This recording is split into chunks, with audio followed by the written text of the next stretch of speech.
All yesterday, I kept getting inbox after inbox.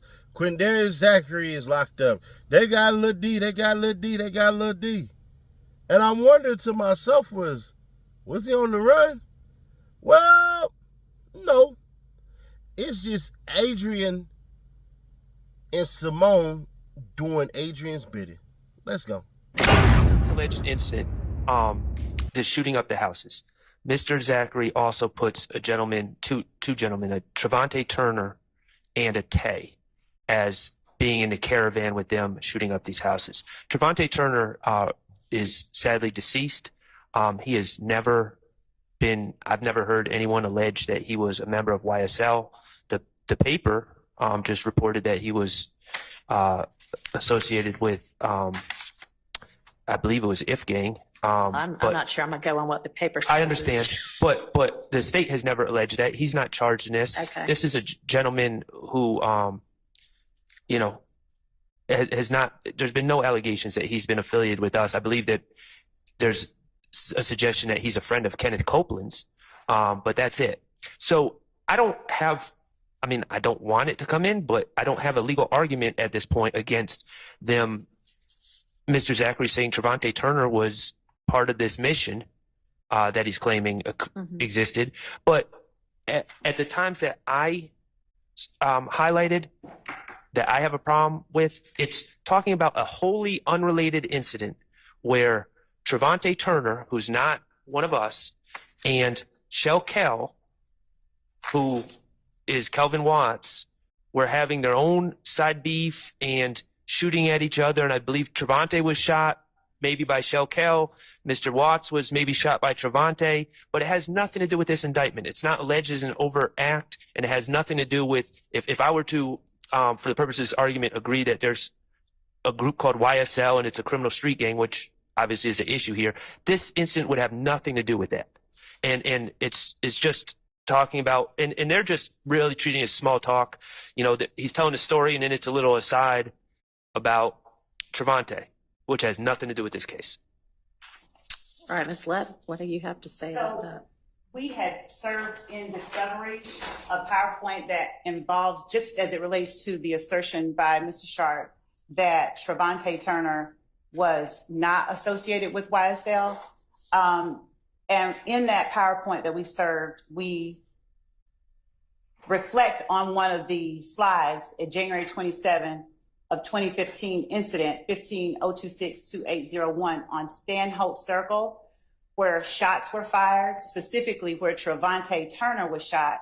And it's listed that he is an associate of YSL/30D. Just to go to the assertion that there's never been any indication about Trevante Turner being YSL. Well, an associate of YSL and a member of YSL aren't the same thing.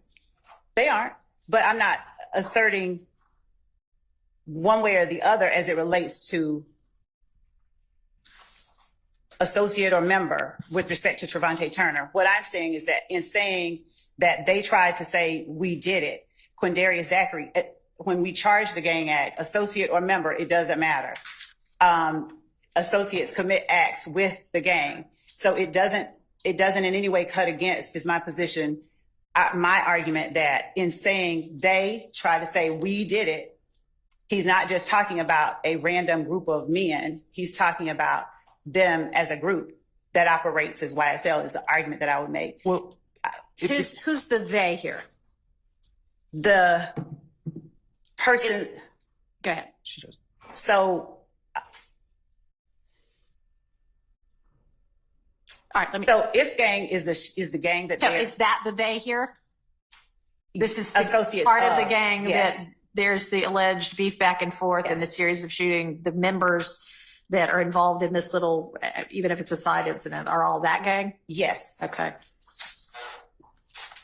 Well, if that's the money line, they tried to say, like, how's that admissible? They tried to say we did it. I mean, false accusations by an unnamed group about something that the declarant, in this case, Mr. Zachary, is actually saying they were wrong about. How's that admissible to anything? You know, and if that's the key section, that's inadmissible in itself. But I think this whole section is just wholly irrelevant, and it confuses the issues. And if the court goes on further down, and investigator Dennis elaborates that basically you all were laying in wait for Kelvin Watts. It says Watts, but it's Watts, W-A-T-T-S, Shell Kel, who also has a gray Charger.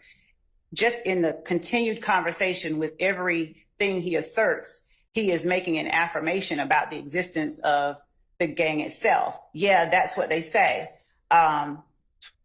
Is what Quindarius Zachary says. He's not pushing back against the notion that they would be laying in watch for Shell Kel. He's just saying, yeah, that's what they say. There's an acknowledgement still of an opposition and of a group that he belongs to. All right. So He's literally saying, no, that didn't happen. right, but she's not offering it for whether it happened the way they said it happened or not. She's offering it for the concept that Mr. Zachary is saying, yeah, there's this we here that is YSL, and that is certainly relevant to the issues in this case. And if you want some kind, I mean, if it even comes in, because I assume, this is all if he doesn't testify as the state thinks he will, and then they have to impeach him. Although, it would be interesting to see how you use this and what you would be using this to impeach for. Because if your purpose with it is to establish there's a we and a they, then he'd have to testify inconsistently to that for you to be able to use this. Do you understand? Yes. Okay. And Your Honor, And if that is what you're able to then use it for, I mean, I'd be happy to limit that this is only for the purpose of that, and it's not for whatever may or may not have happened with regard to some side shooting incident. And let me just say that in his statements, Mr. Zachary, in his statements, and if he testified, I anticipate, he doesn't deny that there's a group called YSL. Right. He doesn't deny any of this. So I don't think that these issues are really. Yeah, that's what I'm saying is this one may be one that never materializes, because I would say this is potentially admissible as impeachment on the issue that you're saying you want it for, not anything as to whatever this actual shooting is. Understand? yes. And Okay. my understanding about the exercise overall is just to identify those portions that just absolutely cannot come in. Right. So I don't want you up here saying, so, hey, tell me about this time that, you and whomever were involved in this shooting with the, and whatever it is. So unless, I understand fully. Like, Then in he other says words, something don't try to different. You're like, don't try to impeach him just to get in some ancillary, otherwise inadmissible thing. Correct. Yes. Okay. All right. Moving on. Well, we had heard that he was in the hospital, but the truth of the matter is he hasn't been out of the hospital. He's been in and out of the hospital for over 10 times over the last 3 to 4 months. Love and Hilton, the DA, knew exactly where he was. They had him under subpoena to testify, but they knew for a fact that he was absolutely in the hospital. Matter of fact, getting a transfusion. This man has sickle cell. But what do? They show up at his girlfriend's home. They show up at her job. I believe she's in the Army. And they go as if they don't know where he is. They literally grab him from the hospital as he's signing his discharge papers. They take this sick man, place him in the county there. They have since moved him since earlier to Rice Street. A sick man with sickle cell who just had to get a transfusion is now sitting in Rice Street. Why? Because they feel like it. And before you start, no, he does not have a plea deal. No, he does not have anything hanging over his head. He is a lay witness. He is as lay as you and I getting on the stand and testifying. What they're upset about is he has said over and over again, time and time again, y'all don't have anything on me. I've served my time for what I did. I'm pleading the fifth and I'm not testifying. They're trying to hold something over his head. This should almost be attempted unaliving. Why would you take someone this sick and put them in those type of conditions but for the fact that you want something to hold over their head to make them do what you want them to do? You think this is going to make him not plead the fifth? Now, in further news, we talked about, especially if you with me, you part of the family, we have talked about how did they even get these wiretaps? How how does Gaither somehow magically get all the information from everybody? What is it about Gaither that everybody just tell her all the business? Well, we found out today. Quindarius Zachary's aunt, Little D's aunt, is Gaither's wife. All she got to do is pull up to Thanksgiving dinner. All she got to do is pop up at the cookout, hear something Little D talking about, Little D's mama talking about some trouble he didn't got into. If you have children that are in the room, or you have sensitive ears, and you don't want to hear a lot of profanity, I suggest you skip past at least 2 minutes, because I am about to go on a tirade. Give me 1 second.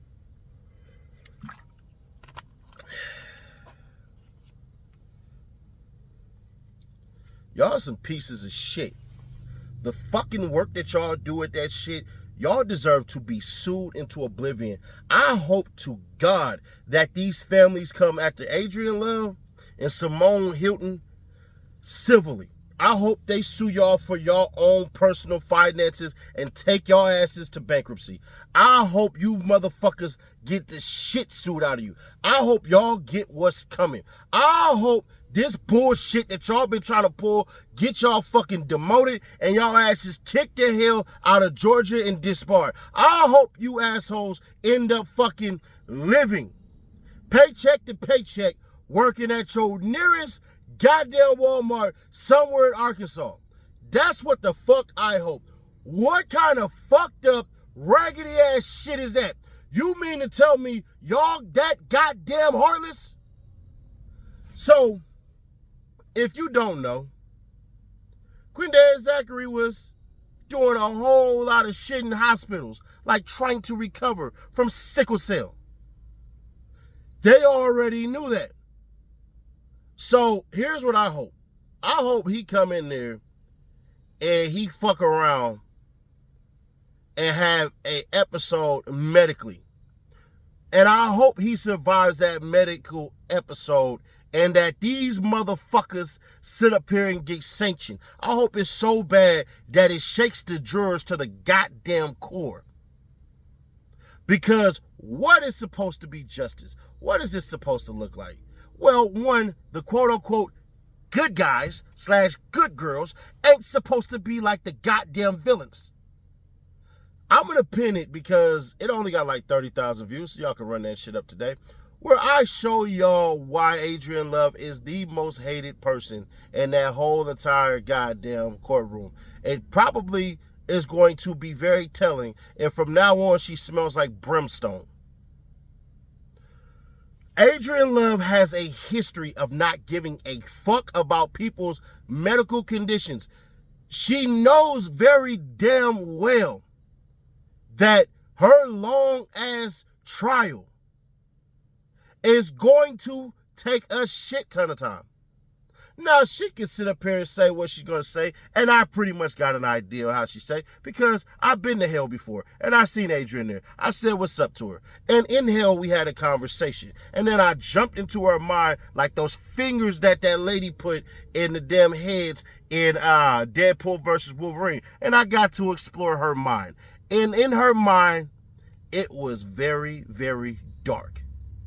Adrian Love literally took a boy who has had a history of mental health episodes since he was a youngin', and it was thoroughly documented that one, he was not going to get out of no insane asylum, essentially, at all, and she didn't give a damn, and the family pleaded with him that he was going to die in jail.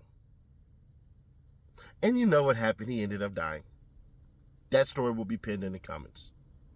So, Adrian Love's heartless ass, this is nothing but a standard of practice that she normally does. I am not, once again, and I'm not trying to make fun of the family or nothing like that. So if the family is watching this, please do not take this negatively. But I'm going to just say, I'm not surprised. At all. I'm not surprised. She's done it before. She'll continue to do it. You know why? Because the DA's office has so much goddamn power that it is ridiculous. And we all know this more and more and more that we divulge into this case. That is the best part about this whole entire thing, is the education that you guys are able to receive, not only just from me, but from other individuals. Adrian Love is a dirty ass person. person when it comes to playing politics. I don't know about her personally. I don't want to know about her personal life. I don't give a shit. But from what I see off of her performance and what she does, it's dirty as hell. That's why I had put up that damn clip that I had put up. So basically, Buddy been in the hospital, just came off a blood transfusion, was signing the discharge papers, and ass was taking the goddamn right street. Blood transfusion, which means he needs at least 3 days to recover. Do y'all have the oranges for him? Do y'all have the proper facility for him to get post-op care? You put him in what Woody and a ton of others described as hell, if not worse than hell.